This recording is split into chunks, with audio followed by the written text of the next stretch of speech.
ఉత్తరాదికి దక్షిణాదికి మధ్య చిచ్చు పెట్టొద్దు. అంతరాలు ఏర్పడితే నియంత్రించలేం. మోదీ అమిత్ షా ఎన్నాళ్ళుంటారు? మీకోసం దేశాన్ని బలహీనం చేయవద్దు. మహిళా రిజర్వేషన్ల మీద చిత్తశుద్ధి ఉంటే 543 సీట్లను తక్షణం అమలు చేయండి. దక్షిణాది సీఎంలను నేను స్వయంగా ఒప్పిస్తా. కాంగ్రెస్ హయాంలోనే రాష్ట్రపతి, ప్రధాని, స్పీకర్గా, పార్టీ అధ్యక్షులుగా మహిళలు, బీజేపీ అధ్యక్షులుగా, సంఘచాలక్గా మహిళలు ఎందుకు నియమితులు కాలేదు? పార్లమెంట్లో ఏ బిల్లు మీద ఓటింగ్ జరిగినా తలుపులు మూస్తారు. తేజస్వికి తెలియదేమో. ఢిల్లీలో విలేకరుల సమావేశంలో సీఎం రేవంత్. అయితే ఉత్తరాదికి దక్షిణాదికి చిచ్చు పెట్టొద్దని ఒక అంశం మీదనే మనం మాట్లాడదాం. వీళ్ళు రాముడు అయోధ్యలో పుట్టిండ్రు అంటారు. అంటే రాముల వారు ఉత్తరాదికి సంబంధించిన వ్యక్తి. రామాయణం ప్రకారం రాముల వారు మనిషే, కాకపోతే ఆదర్శ పురుషుడు అనేది అందరికీ తెలిసిందే. రాముణ్ణి ముందు పెట్టుకొని, రామనామాన్ని ముందు పెట్టుకొని దక్షిణాదిని చెరబట్టాలని బీజేపీ ఎప్పటి నుండో గోడ మీది పిల్లిలాగా ఎదురు చూస్తున్నది. ఇగో దీన్ని కేరళ కావచ్చు, తమిళనాడు కావచ్చు చాలా బలంగా ఈ 13 సంవత్సరాలుగా వ్యతిరేకించినాయి. రాముడి పేరుతోటి దక్షిణాదిని చెరబట్టాలని చూసిండ్రు, అది కుదరలేదు. హిందుత్వం మాయన్న కనీసం ఈ దక్షిణాది ప్రజల మీద చిమ్ముదాం అని చూసిండు. వాళ్ళు చేసిన ఆలోచన కొంతవరకు వర్కౌట్ అయింది. కొంతవరకు వర్కౌట్ అయ్యి ఇక్కడ 8 సీట్లు బీజేపీకి ఎంపీలు, ఎమ్మెల్యేలు సాధించుకున్నారు. అందుకే ఒక టీమును తయారు చేసింది బీజేపీ. ఇక్కడ తెలంగాణలో కావచ్చు, ఆంధ్రప్రదేశ్లో కావచ్చు ఒక టీమును తయారు చేసింది.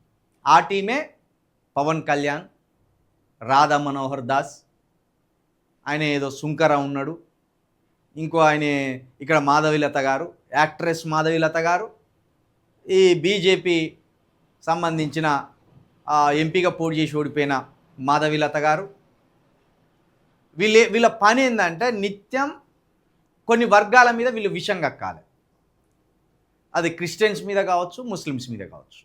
విషం కక్కుతూ వీళ్ళు దేశానికి ప్రమాదం అని చెప్పాలి. దేశానికి ప్రమాదం అని చెప్పిన ప్రతి సందర్భంలో ఇక్కడ హిందువులు సెన్సిటివ్ అవుతారు. ఇక హిందువులు సెన్సిటివ్ అవుతున్న కొద్దీ ఆ ఓట్ బ్యాంకు బీజేపీకి బెనిఫిట్ కలిగేలా అవుతుంది. అట్లా కొంతవరకు ఆ మాయను సక్సెస్ఫుల్గా తీసుకొచ్చింది. శివాజీ మహారాజ్ విగ్రహాల రూపంలో తీసుకొచ్చిండు.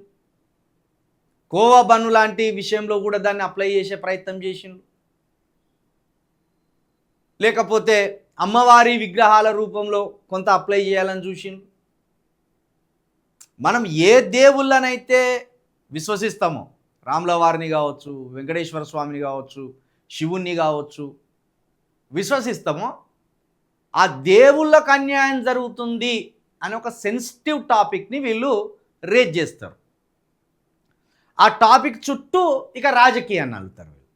అట్లా అల్లినప్పుడు ప్రజలకు అర్థం కాదు. సహజంగానే మా హిందుత్వానికి ఏదో అయిపోతుంది, మా దేవుళ్ళకి ఏదో అయిపోతుంది అనే ఒక భావోద్వేగమైన మాయలో పడతారు. దాన్ని ఓట్లుగా మలుచుకునే ప్రయత్నం చేస్తుంది బీజేపీ. అందుకే పవన్ కళ్యాణ్ లాంటి ఒక పెద్ద ఆర్టిస్టు తిరుపతి లడ్డు విషయంలో ఎంత హంగామా చేసిండో మీరు ఒకసారి గుర్తు చేసుకోరు. తిరుపతి లడ్డులో కల్తీ జరిగితే ఆ కల్తీని పట్టుకొని ఆ కంపెనీలను ముయించవలసింది ప్రభుత్వంలో ఉన్న పవన్ కళ్యాణ్ గారు. కానీ జగన్ వైపు ఇక ప్రజలు చూడొద్దు, జగన్కున్న ఓట్ బ్యాంకును దెబ్బ కొట్టాలి, బీజేపీ, టీడీపీ, జనసేన ఈ కూటమి ప్రభుత్వానికి ఎదురు ఉండద్దు అనే దానికి లడ్డును ఎంచుకున్నారు వాళ్ళు. కాబట్టి తెలంగాణ, ఆంధ్రప్రదేశ్, కేరళ, తమిళనాడు, కర్ణాటక మన కల్చర్ నార్త్ కల్చర్కి చాలా డిఫరెంట్ కల్చర్ మనది. మన ఆహారపు అలవాట్లు కావచ్చు, మన వస్త్రధారణ కావచ్చు, మన పండుగలు కావచ్చు, మన భాషలు కావచ్చు, టోటల్ ఉత్తరాదికి మనది డిఫరెంట్. దీన్ని అర్థం చేసుకోండి. రాముణ్ణి మనం పూజిద్దామా? పూజిద్దాం, తప్పేమున్నది. రాముడిని దేవుడు అందామా? దేవుడు అందాం, తప్పేమున్నది. అయోధ్య రాముడు అని వాళ్ళు అనుకుంటే భద్రాచలం రాముడు అని మనకున్నాడు. మనకో రాముడు ఉన్నాడు, భద్రాచలం రాముడు. కాబట్టి అయోధ్య మందిరం వాడు కట్టినా, వాళ్ళు కట్టుకున్నా, మనకు భద్రాచలం మందిరం ఉన్నది. మనం రాముణ్ణి ఏం శత్రువు అనుకోకూడదు, కానీ రాముని పేరుతోటి వీళ్ళు రాజకీయాలు చేస్తారు. రాముణ్ణి మనం విశ్వసిద్దాం, రాముణ్ణి మనం పూజిద్దాం, కానీ ఉత్తరాది మాయలో పడద్దు. మనం ఉత్తరాది కల్చర్ మాయలో మనం పాడొద్దు, ఉత్తరాది రాజకీయాల మాయలో మనం పాడొద్దు. ముఖ్యంగా బీజేపీ కాంగ్రెస్ రాజకీయాల మాయలో మనం అస్సలే పడద్దు.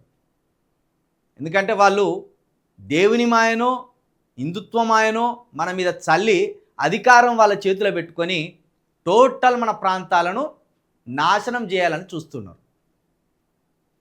మొత్తం మన కల్చర్ని దెబ్బ కొట్టాలని చూస్తున్నారు. అసలు దక్షిణ భారతదేశానికి ఒక కల్చర్ లేదు, వాళ్ళు చెప్పిన కల్చరే మన కల్చరు అనుకుంటున్నారు. ఉత్తరాదికి మనకు సంబంధమే లేదు, ఉత్తరాదికి మనకు ఎట్టి పరిస్థితుల సంబంధం లేదు, ఏ సంబంధం లేదు. మనకు కల్చరల్ సంబంధం లేదు, భాషా సంబంధం లేదు, భౌగోళిక సంబంధం లేదు, ఏ సంబంధం లేదు.